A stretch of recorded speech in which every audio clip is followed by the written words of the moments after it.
In this video, I'm going to show you how to see your assessments and any comments and information that your instructor gives back to you after they've assessed their work. This is really important. This is the way that your supervisor is going to communicate with you. So you can see here in the student teaching section in the journals, week 1 and 2 have been submitted. The dots are green, the other dots are blue. If I choose week 1, you can see that the status is submitted, and you can see here that the assessment has been completed. So I can click this and it will take me directly to the assessment for that specific artifact.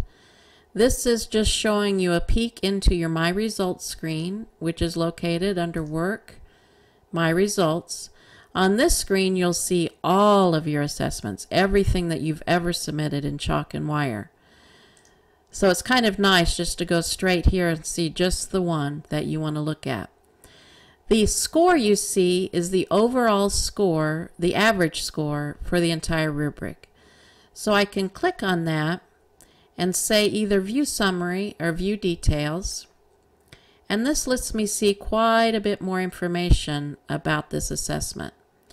So you can see here's the criterion, the 10 in-task principles on this rubric. The rating scale is 1 to 5, and you can see exactly what you get on each rating.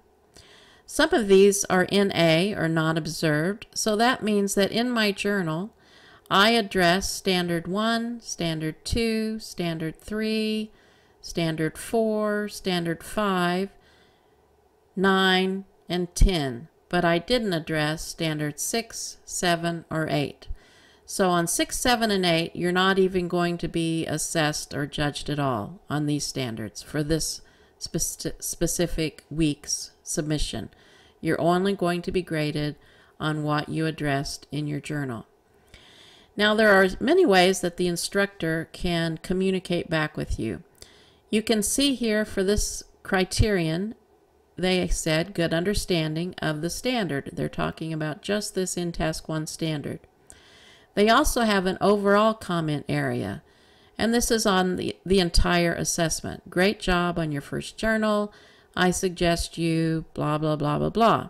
So this is where seeing your instructor's comments is very important, because they might say specifically something that they want you to do differently next time. The other way that you can see their comments or their suggestions, they can save your journal and add comments to it and then attach it back to you. So here you can open up that attachment and see your journal with your instructor's edits. Another way is this annotated document. That means that they did editing to the document right in the web browser. So again, this is your journal that you attached.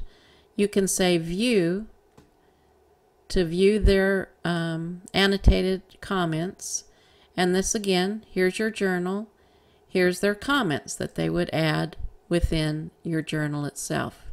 So that's another way to see how your supervisor is going to communicate with you.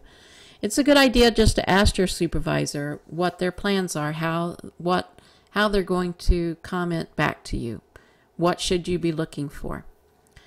Also on this screen, you can see the actual rubric that your supervisor sees when they are assessing you. This is how they're going to assess your work.